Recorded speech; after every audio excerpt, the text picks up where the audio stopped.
Buenas noches, ¿cómo están? Un gusto que nos acompañen en una nueva edición de Cobertura. Como ustedes saben, es un espacio para construir desde la comunicación. Les saluda Judith Prada desde Santa Cruz, Bolivia. En esta edición vamos a referirnos de la mortal enfermedad que es el coronavirus, el probable rebrote tras una alarma mundial. En Bolivia, más de 140.000 personas fueron infectadas con el virus y más de 8.000 murieron en hospitales, en clínicas, en sus hogares y en la calle. Fue inexorable la pandemia en este país. En esta edición hacemos un repaso desde que llegó el coronavirus a Bolivia, con testimonios de personas que lograron sobrevivir a este mortal virus. El primer caso de coronavirus se registró el 10 de marzo en Santa Cruz. La primera paciente contrajo el virus en Italia y al retornar al país los síntomas se manifestaron. Fue un calvario su experiencia al ser la primera portadora del virus. En 7 hospitales públicos le cerraron las puertas los familiares de los pacientes con otras dolencias por temor al contagio. Después de 2 meses, la mujer portadora del coronavirus en el primer caso de Santa Cruz se recuperó. Esta gente que me tiraban piedras a la ambulancia, solo que Dios le perdone. La curva de crecimiento del COVID-19 fue implacable y los primeros pacientes con el virus fueron hostigados por algunos vecinos, quienes por temor también al contagio abrieron brechas que distanciaron cualquier posibilidad de apoyo y cooperación, revela Aida Campos, quien perdió a su cuñado con el virus. No se crucen por ahí, vaya por al frente, ahí están todos enfermos, se van a contagiar. No crucen por esa vereda. Los casos en Bolivia superaron los 140.000 y más de 8.000 personas murieron. Perdieron la lucha contra el virus en hospitales, en sus casas o en la calle. Muchos casos se registraron así. La tasa de letalidad más alta fue en Santa Cruz, en relación al resto del país. Juana Cabral, a sus 89 años, sobrevivió al coronavirus. Su caso es muy especial porque aún con una enfermedad de base y del grupo de riesgo de la tercera edad, logró salir airosa de esta pandemia. Nosotros nos cuidábamos así, protegidos y todo, pero parece que este mal lo busca nomás a uno donde sea, que siempre la vida es así, ¿no? Vienen momentos buenos y momentos tristes, en la vida al menos vivir hartos años viene de todo. El virus se aloja en los pulmones y vías respiratorias, golpea duro y no todos logran resistir, relata esta octogenaria madre y abuela, quien junto a 9 miembros de su familia contrajeron el virus. De los 9, su hijo de 53 años falleció. Lo más peor, señora, es cuando uno no agarra a su enfermo, no lo cura, no lo ve. Hasta lo último, eso había sido lo peor. No lo vimos. Nunca lo vi más a mi hijo. Aide Aguilar es una de sus hijas y hermana de la víctima del coronavirus. Ella dice estar muy preocupada por un rebrote de la pandemia en Bolivia. Sostiene que el virus se multiplica y el contagio es como una fábrica viral. Encontraban a las 11 o 12 de la noche, fue él, ya no puedo más, digo, necesito oxígeno. Y fueron con mi esposo a buscar y justo encontraron un amigo y ya estaba cerrando y el oxígeno valía entre 5.000 y 6.000 bolivianos. No depende de un confinamiento o normativas para exigir a la población que cumpla con las medidas. La decisión es personal, sostienen quienes han sobrevivido al COVID-19, como es el caso de Ramona Méndez de Paniagua. A sus 65 años, con presión alta y diabetes, está convencida que las buenas condiciones de su sistema inmunológico y su fe inquebrantable la liberaron de la fatalidad. El que ha pasado por esto sabe que no es algo ficticio, que está pasando y que puede volver a pasar. Entonces yo lo que pediría es de que a toda la ciudadanía tomen conciencia y sigan las instrucciones de nuestras autoridades, porque por ejemplo no es lo mismo una familia sana que una familia enferma, porque para empezar es una enfermedad bien cara, y si yo no haya tenido el apoyo de mis hijos, no sé qué haya pasado. Roque Paniagua estuvo al cuidado de su esposa en todo el tratamiento desde su casa, cumpliendo las indicaciones médicas, y así evitó contraer el virus. Han sido noches terribles porque había momentos que había que controlar la presión a ella, su azúcar y de paso a mí también, porque no eran buenas noches, ¿no? Ambos superaron la crisis sanitaria en su hogar. En su caso, no salieron de casa, pero igual el virus invadió y deterioró por más de un mes su salud. La gente está muy relajada, cree que no va a pasar nada. Debemos nosotros tener todas las precauciones, quizás mucho más que antes, porque estamos en peligro todavía. Evitar el contagio con responsabilidad, con uno, la familia y los demás, es lo que proponen para evitar el rebrote mayor. Desde la Organización Mundial de la Salud han manifestado que la pandemia está lejos de terminar y que el mundo debe prepararse para un nuevo rebrote. En Europa existe un estado de alarma hasta mayo del próximo año, mientras que en Bolivia la curva de crecimiento tiene cifras nada alentadoras. Las autoridades sanitarias apelan para que la población tome las medidas necesarias. En las calles, en el trabajo, en diferentes espacios, una parte de la población ha reducido sus cuidados de bioseguridad. Las autoridades sanitarias todos los días le recuerdan a la población la tarea que tienen que cumplir en sus medidas de bioseguridad.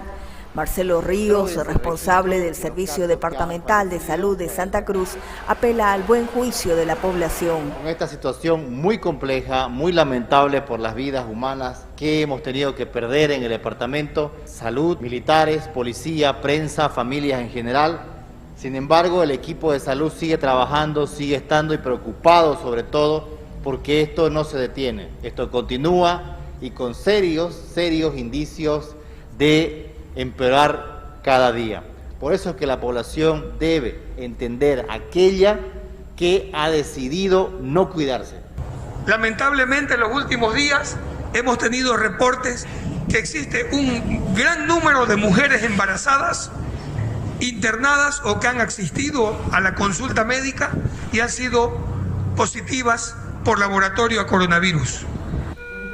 Más de 400 trabajadores de la salud, entre médicos, enfermeras, auxiliares, bioquímicos, choferes de ambulancia, murieron en Bolivia en estos últimos 7 meses. La posibilidad de un resurgimiento de los casos de coronavirus con el post-confinamiento preocupa a médicos y enfermeras porque una segunda ola sea más letal. Mari Prada es licenciada en enfermería. Relata que en estos últimos 7 meses todo cambió en los hospitales y clínicas. Lleva casi 3 décadas atendiendo pacientes, al igual que sus colegas. Lo primero que hicieron, ampliar la atención en la emergencia. Las salas con enfermos por coronavirus crecieron exponencialmente y aún con todos los cuidados que recibieron, varios pacientes, entre ellos sus colegas, no lograron resistir a la enfermedad. A veces nosotros nos sentimos tan impotentes, así como estamos nosotros en la línea, hemos estado luchando hasta la fecha. Nos vemos impotentes sin poder qué hacer, ver cómo se va la gente, bastantes personas hemos conocido se han ido a raíz de la enfermedad. Cumplen con todos los protocolos como el triaje, organizando la atención de los pacientes. Sin embargo, por la cercanía que existe entre las enfermeras y los pacientes, fue imposible no contraer el virus, explica Blanca Ayala. Esta enfermera sostiene que son circunstancias de mucho estrés para todos los profesionales de la salud y para los pacientes. Ella contrajo el virus y su temor más grande, llevar la enfermedad a su casa. Yo me contagié primero aquí, después en mi casa, porque como yo lo tenía, contagié a mi hija también, ¿no? Yo y mi hija estuvimos en observación, digamos, en mi casa. El riesgo del contagio es permanente, pero el compromiso por salvar vidas es primero. Trabajan con la esperanza que pronto la comunidad científica pueda obtener la vacuna contra el COVID-19. Seguir cuidándose hasta que aparezcan las vacunas, ¿no es verdad? Porque la gente está saliendo, mire, sin ningún cuidado ni nada. Permiso. Gracias. Cuando deben volver a casa, después de extenuantes jornadas, siempre se preguntan si el virus puede quedarse en su ropa o en su piel. Entre el personal de salud se alientan cada día. Cada jornada termina con un episodio nuevo por contar y no dudaron en enfrentar la guerra contra el coronavirus en primera fila. Generalmente me pongo 4. Ajá. Tengo el blanco, tengo el azul y tengo, para no llevar y transmitir a la familia más que todo. Los salubristas solo piden a la población tomar en serio las recomendaciones: lavado de manos, barbijo, distanciamiento social, porque es una enfermedad nueva y demanda responsabilidad en el cuidado. El COVID-19 ha puesto en evidencia la vulnerabilidad de toda la población. La característica del COVID-19 frente a otros virus es lo que hace más difícil de combatir y de controlar según las autoridades sanitarias. Precisamente desde el Ministerio de Salud advierten que el rebrote en Bolivia podría producirse entre marzo del próximo año. Entre tanto, en Santa Cruz, en uno de los cementerios que fue habilitado para que sean sepultadas las víctimas del coronavirus, el espacio ha colapsado. Desde el municipio cruceño habilitaron otra infraestructura. Sin embargo, los meses de mayo, junio, julio y agosto fueron muy críticos en esta región. Analí Colque visita la tumba de su madre. Logró sepultarla en el cementerio La Cuchilla en Santa Cruz antes que el cementerio colapsara. El espacio otorgado no abasteció. Sin una despedida física, solo 2 familiares por protocolo de bioseguridad fueron permitidos en el último adiós. Para la familia es muy duro esto, es duro olvidar todas estas cosas que está pasando, y no solamente en mi familia, es en toda la familia, ¿no? Sandro Verdugués es el responsable del cementerio. Explica que los trabajadores, los encargados de sepultar a las víctimas por día, enterraban más de 20 personas, lo que habitualmente sucedía en un mes. Diario entraban alrededor de 25 a 30 cadáveres en este cementerio, ¿no? Durante 3-4 meses que se ha podido albergar a todos esos cuerpos, ¿no? Entonces, de ahí ya no contamos con el espacio, pero en otros cementerios sí hay el espacio, ¿no? Se ha tenido todo el cuidado, ¿no? Con el tema de la bioseguridad, el barbijo, equipos acorde con la situación. Durante los meses de mayo hasta agosto, la situación se desbordó y fue un duro dilema ante la falta de alternativas para las familias dolientes que acudieron a tumbas clandestinas por el colapso de los cementerios en otras regiones del país. Dura es para la familia, la verdad. En la víspera del Día de los Difuntos en Bolivia, familiares preparan sus actividades para honrarlos después de los momentos de tribulación que vivieron cuando les tocó decir adiós a sus seres queridos que murieron en tiempos de coronavirus.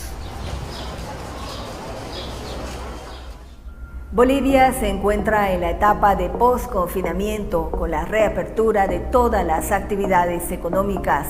Aprender a convivir con el coronavirus es lo que la población intenta cada día. Sin embargo, las autoridades sanitarias nuevamente alertan de la deteriorada forma de protegerse. La población poco a poco ha disminuido su sistema de autoprotección. Ellos algunos medicamentos si tienen... Patricio Crocker es fotoperiodista. Tiene más de 20 años documentando su trabajo desde un lente fotográfico como herramienta principal. Su trabajo está en la calle, por la naturaleza del oficio, donde visibiliza realidades que no todos muestran. Los riesgos pueden venir de todos lados, en medio de una sociedad con cierta indiferencia por desenlaces fatales como fueron las víctimas del coronavirus.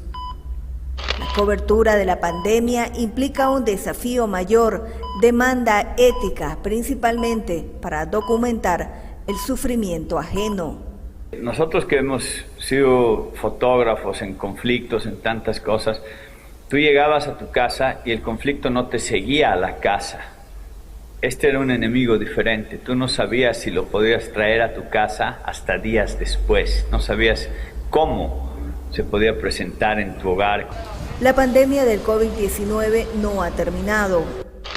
En Europa hay un estado de alarma y nuevas medidas restrictivas, pero en Bolivia, una parte de la población parece no haber dimensionado la complejidad de la emergencia sanitaria. Observa Patricio, a quien la pandemia le ha impuesto cambios en su forma de trabajar. Poco a poco fuimos viendo, conociendo que el virus estaba en las partículas de aire, ¿no? Entonces, no es que fuimos bajando los cuidados, sino que los fuimos mejorando. Adaptarse a la nueva normalidad fue sin duda otro paso importante para modificar su manera de trabajo y capturar sin riesgos lo que estaba observando en relación a la pandemia. Esperemos que no haya una segunda ola, porque eso quiere decir que el próximo año, en enero, febrero, cuando deberían estar empezando las clases, volviendo a la normalidad, no podamos, ¿no? Entonces ya no va a ser un año, 9 meses, va a ser más tiempo. Y eso en un país tan débil, tan frágil como Bolivia, el costo a la larga va a ser muy, muy grande, ¿no? El impacto del nuevo rebrote del virus podría solo depender de la población. Es vital que el periodismo muestre la realidad y la ciudadanía tome en serio la pandemia. ¿Y cómo llegó el COVID-19 al planeta? En Cobertura hacemos un recuento de estos hechos.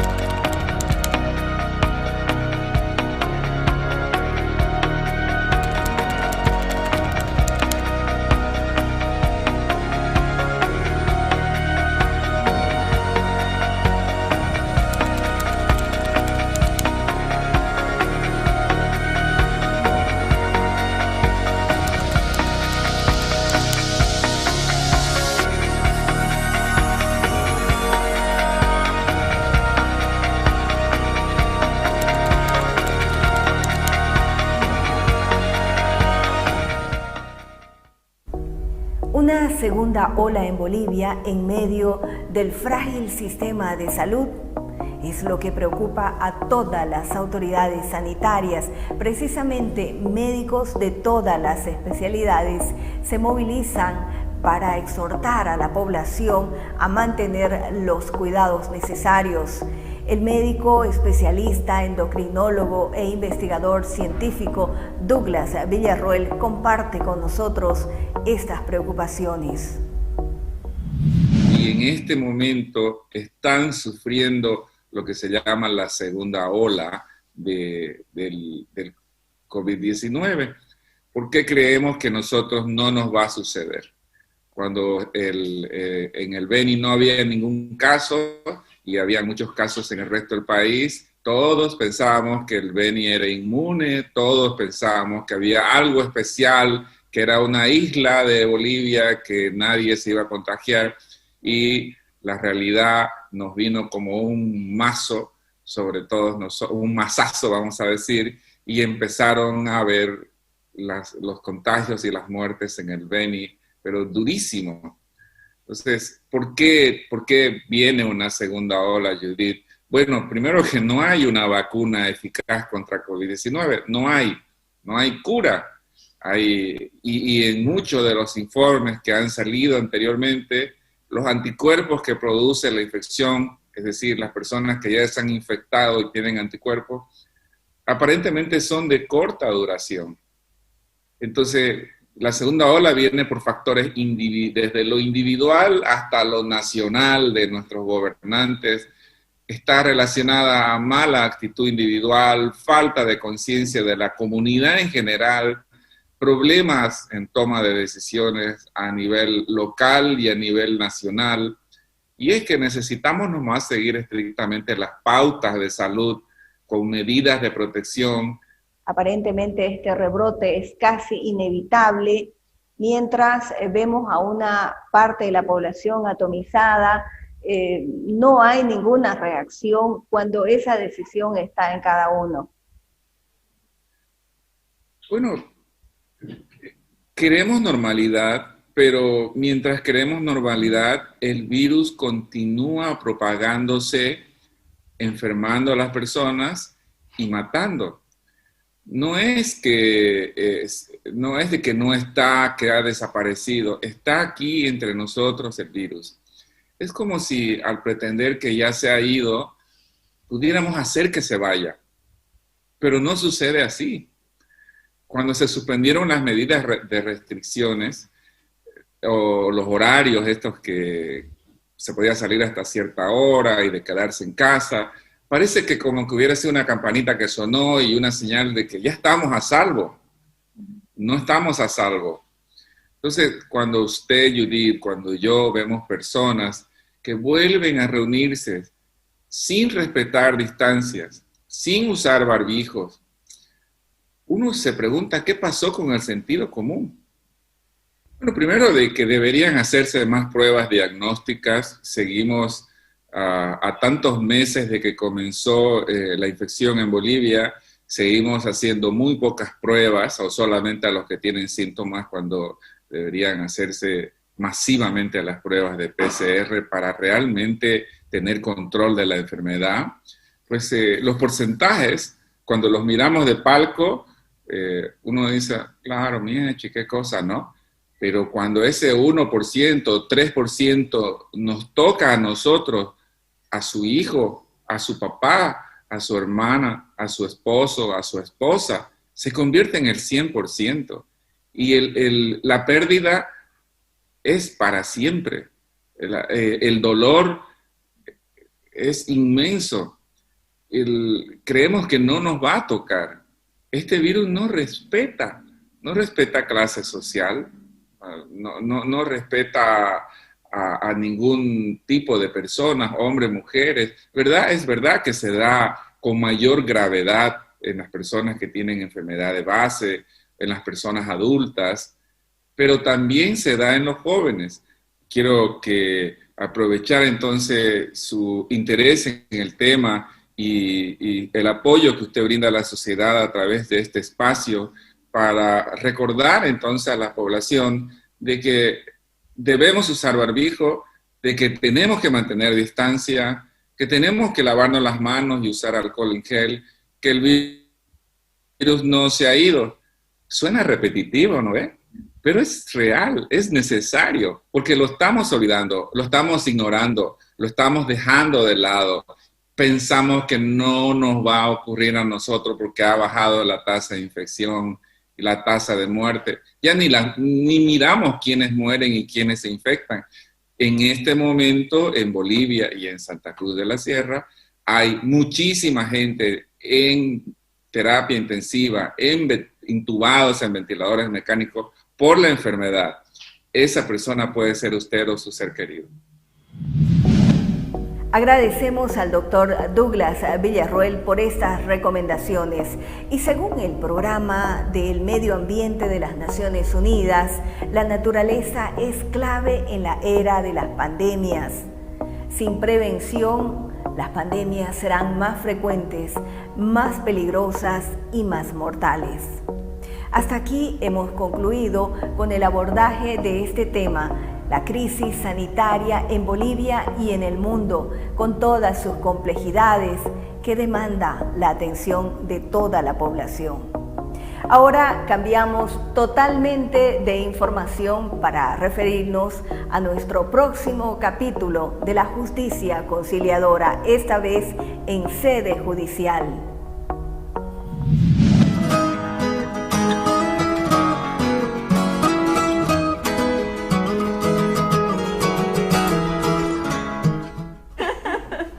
Felicia Callapa es conciliadora judicial en Santa Cruz y se destaca por su capacidad para promover el diálogo y la concertación previa entre personas que están a un paso de llegar a un juicio. Su papel como conciliadora judicial le ha permitido evitar procesos a muchos ciudadanos en Santa Cruz. Hacemos un recuento más o menos de unos 500, un poquito más tal vez de asuntos conocidos en mesa. El espacio de conciliación es justamente un espacio de diálogo, de apertura de una comunicación efectiva, porque por la ausencia de estos factores es que no puede por sí misma salir las partes de su problema. Felicia es una persona con discapacidad visual. Personas, ¿no? Generalmente yo me siento a este lado. Su talento, compromiso y constante capacitación en el rol que le toca desempeñar son sus mejores aliados.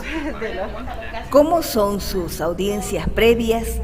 ¿Cómo hace para llamar la atención de los litigantes que ven como única salida ir a un juicio? Por ejemplo, yo les digo, no vamos a imaginar, les manifiesto, ¿no?, que en un mar amplio hay un barquito y estamos solos los dos.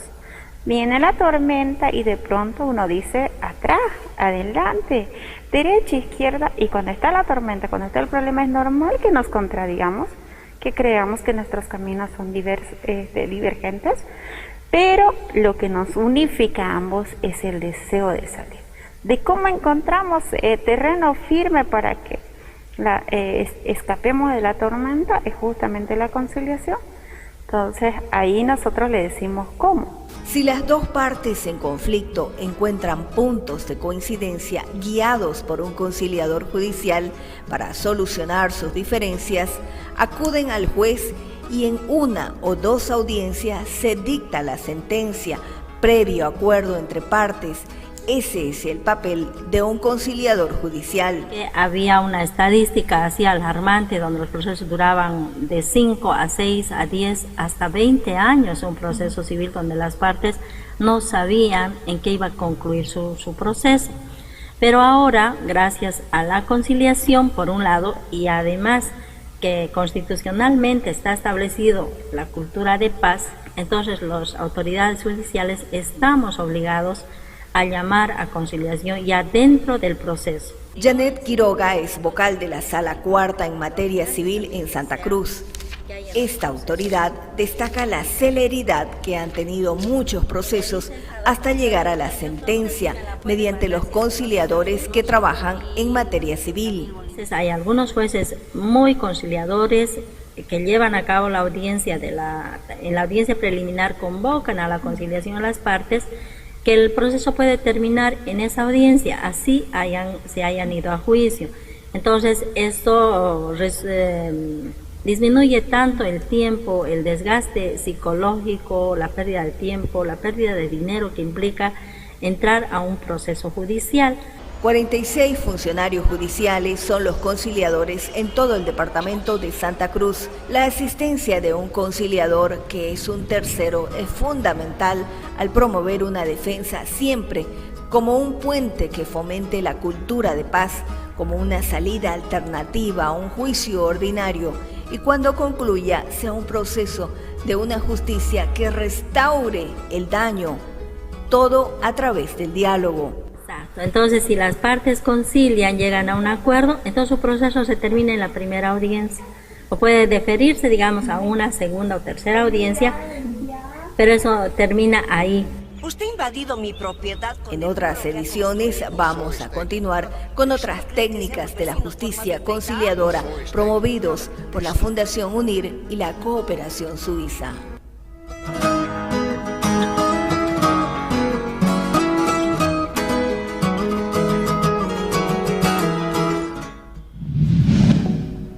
Así es, en nuestras próximas ediciones de cobertura vamos a referirnos a otra manera de administrar la justicia a través de la justicia conciliadora.